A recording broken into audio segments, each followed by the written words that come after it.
Assalamualaikum warahmatullahi wabarakatuh. Alhamdulillahi rabbil alamin, wassalatu wassalamu ala asyrafil anbiya'i wal mursalin wa ala alihi wa sahbihi ajma'in. Tuan-tuan dan puan-puan, sidang pendengar sekalian, hari ini marilah sama-sama kita menyambung kembali tafsir surah Taha, di mana kita telah sampai pada ayat ke-57. InsyaAllah saya bacakan dulu ayat 57, 58 dan 59. A'udzu billahi minasyaitonir rajim. Bismillahirrahmanirrahim. Qala aji'tana litukhrijana min ardina bisihrika ya Musa. فلنأتينك بسحر مثله فاجعل بيننا وبينك موعدا لا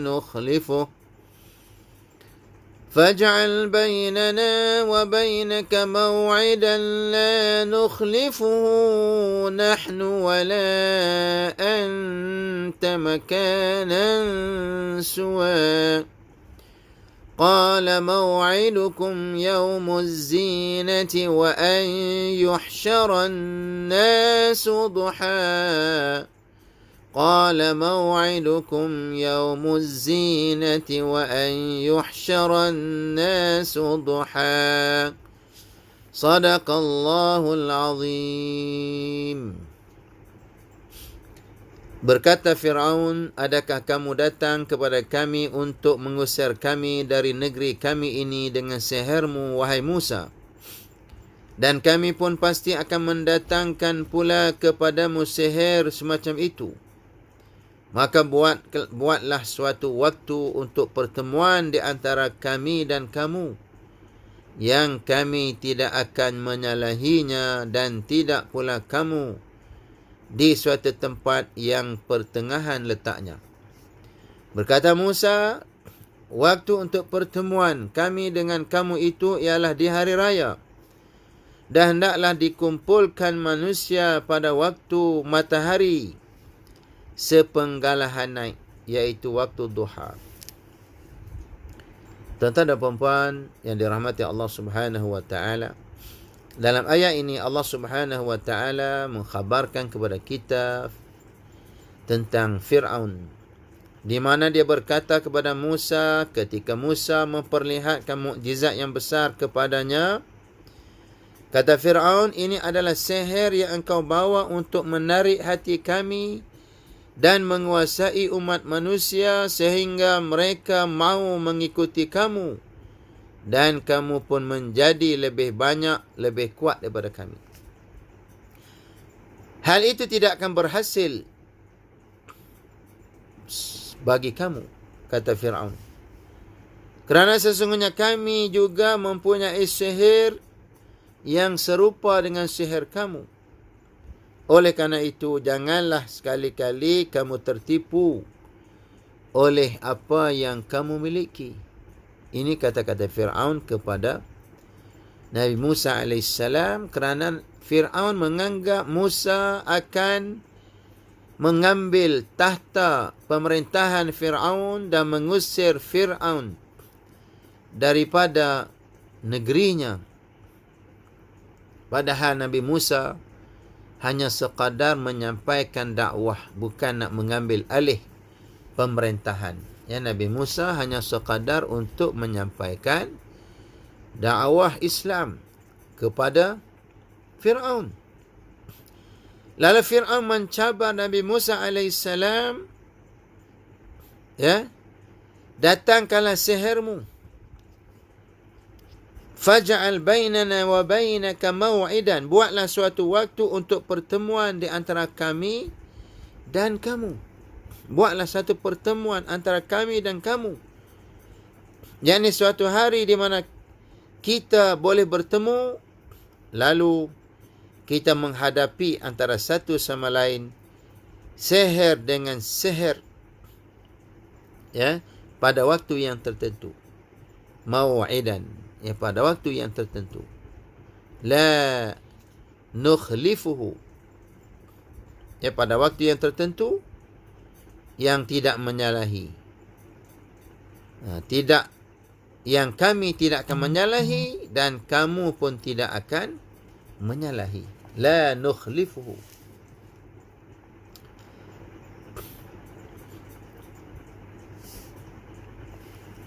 Maksud menyalahi di sini iaitulah tidak memungkiri janji itu. Mau'idan la nukhlifu. Ya, adakah satu tempat pertemuan yang mana kita tidak memungkiri, sama-sama kita datang di situ. Untuk mempertarungkan di antara kekuatan kamu dan kekuatan aku.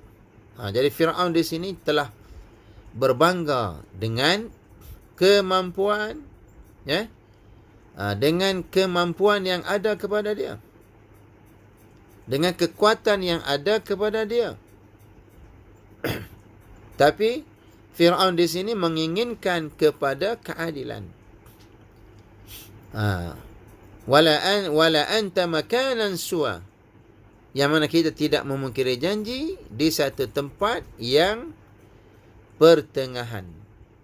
Maknanya makanun muhaddad, maksud satu tempat yang tertentu. Makanan suwa. Makanan suwa maksudnya wala anta makanan suwa, dan iaitulah tidak memungkiri janji di satu tempat yang terletak di pertengahan. Suwa maksudnya satu tempat yang sesuai, yang mana kita boleh hadir dan kita boleh pergi. Itu. Dan mengikut As-Suddi, makanan suwa makna yakni tempat pertengahan. Dan kata Abdul Rahman bin Zaid bin Aslam mengungkapkan yakni suatu tempat yang rata di antara manusia dan tempat di mana tidak terdapat kegaduhan, kekacauan, dan tidak pula terdapat ataupun tidak terdapat sesuatu yang tertutup daripada pandangan orang lain. Maknanya satu tempat yang semua orang boleh, semua orang tahu dan semua orang boleh pergi. Jadi sebab Fir'aun nak menunjukkan kekuatan dia, mempertarungkan di antara Musa dan juga Fir'aun. Maknanya tuan-tuan, di sini dakwah Nabi Musa AS sudah mencabar kepada Fir'aun, di mana Fir'aun merasakan Nabi Musa ini antara cabaran utama. Nabi Musa AS berjaya memberikan impak yang besar yang menyebabkan Fir'aun merasakan bahawa Musa ini suatu cabaran yang besar. Bukan suatu cabaran calang-calang, suatu cabaran kecil, tidak. Tapi suatu cabaran yang besar sehingga Fir'aun mencabar Nabi Musa AS. Untuk duduk satu tempat lalu mempertarungkan di antara sihir dengan sihir. Jadi tuan-tuan, ini menunjukkan bahawa bagaimana seorang Nabi membawa tugas dakwah yang begitu besar sekali. Nabi membawa tugas dakwah. Karena tugas dakwah ini adalah suatu tugas yang amat besar sekali. Inna sanulqi alaika qawlan saqila. Dalam ayat lain Allah sebut, sesungguhnya kami akan mencampakkan kepada kamu qawlan saqila, suatu perkataan yang berat. Dakwah ini adalah tugas para nabi dan menjadi tugas para ulama yang juga diwariskan kepada kita pada hari ini, yang mesti kita lakukan tugas dakwah ini. Maka setiap umat Islam mesti mempunyai mantik atau mentaliti menyampaikan dakwah. Siapapun dia. Walaupun dia driver taksi, driver bus, driver Grab, pekerja kilang, pekerja restoran, maka di dalam pemikiran kita mesti ada sifat untuk menyampaikan dakwah. Bagaimana kita nak menyampaikan dakwah, nak mengajak manusia kepada Islam yang di dalamnya terdapat kebaikan, di dalamnya terdapat segala bentuk hikmah dan kebaikan. Macam mana kita nak mengajak mereka supaya sama-sama beramal dengan agama Allah Subhanahu wa taala ini. Ini yang perlu kita lakukan, tuan-tuan. Siapa pun kedudukan kita. Usah Dalam Quran Tuhan sebut, "Wa man ahsanu qawlan mimman da'a ila Allahi wa 'amila salihah." Siapakah yang lebih baik perkataannya mimman da'a ila Allahi, daripada orang yang menyeru kepada Allah, wa 'amila salihah, dan beramal salih. Jadi makna tidak ada orang yang lebih baik melainkan orang yang menyeru ke jalan Allah dan dia juga beramal salih. Dia menyeru dan dia beramal salih. Inilah tugas dakwah yang mengajak manusia kepada kebenaran, mengajak manusia kepada keadilan Islam, mengajak manusia kepada beramal dengan agama Allah, mengajak manusia berbuat bekalan di dalam kehidupan dunia ini.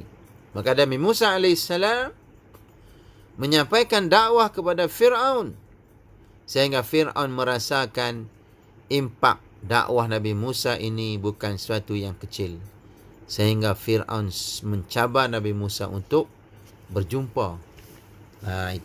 Jadi besar. Makna ini keberkesanan dakwah Nabi Musa AS. Mungkin kalaulah Nabi Musa ini impaknya kecil, mungkin Fir'aun tak pandang. Ini budak muda, tak ada kesan apa-apa pun. Tapi tidak. Impak Nabi Musa AS mempunyai kesan besar, sehingga Fir'aun mencabar untuk berjumpa dan meletakkan ataupun menetapkan satu pertarungan akhir, siapa yang menang di antara kita. Itu. Qala maw'idukum yawmuz zinati wa an yuhsyara an-nasu duha. Di mana waktu pertemuan itu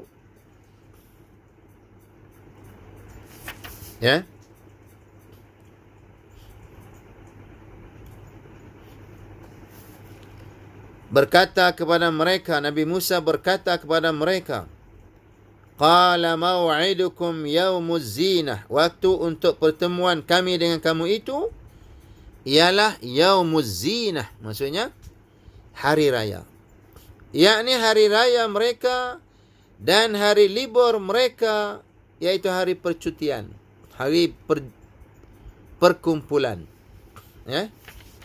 dan hari beraktiviti, berkumpul sesama mereka, agar semua manusia menyaksikan kekuasaan Allah yang dikehendaki. Nabi Musa minta hari apa? Hari raya, supaya manusia menyaksikan kekuasaan Allah Subhanahu wa taala atas apa yang dikehendakinya. Dan berbagai mukjizat para nabi ditunjukkan. Dan tidak ada kemampuan sihir untuk mengalahkan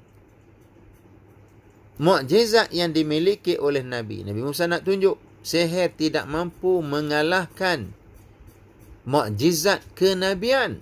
Kerana mukjizat kenabian adalah daripada Allah Subhanahu wa taala. Fir'aun tidak akan mampu untuk menzahirkan, untuk menentang sifat-sifat atau mukjizat yang dimiliki oleh Nabi Musa alaihissalam.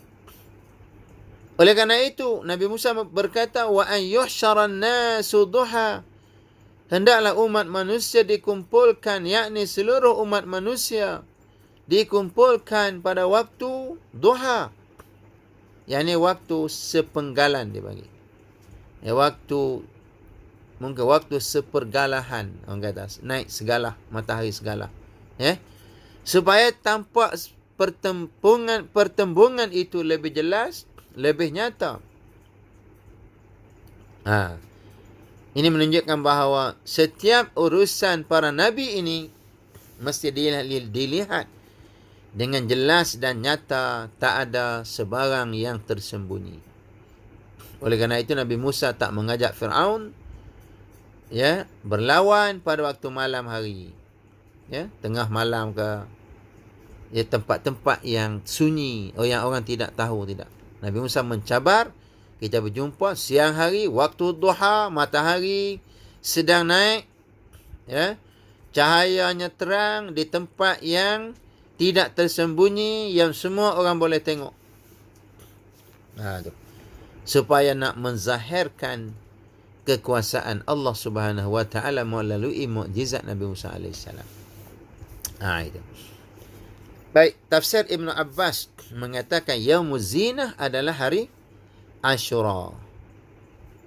Ya, di mana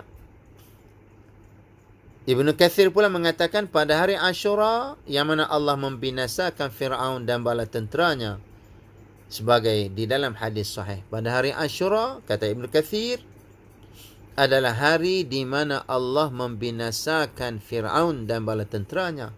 Mungkin setelah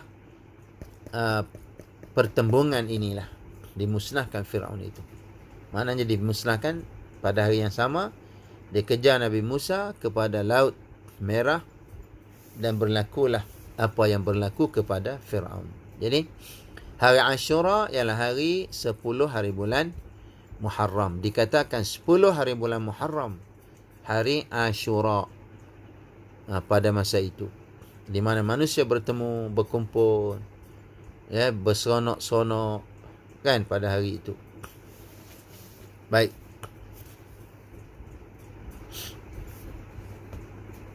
Baik, demikianlah tuan-tuan tafsir ayat beberapa ayat iaitu 57 sehingga 59.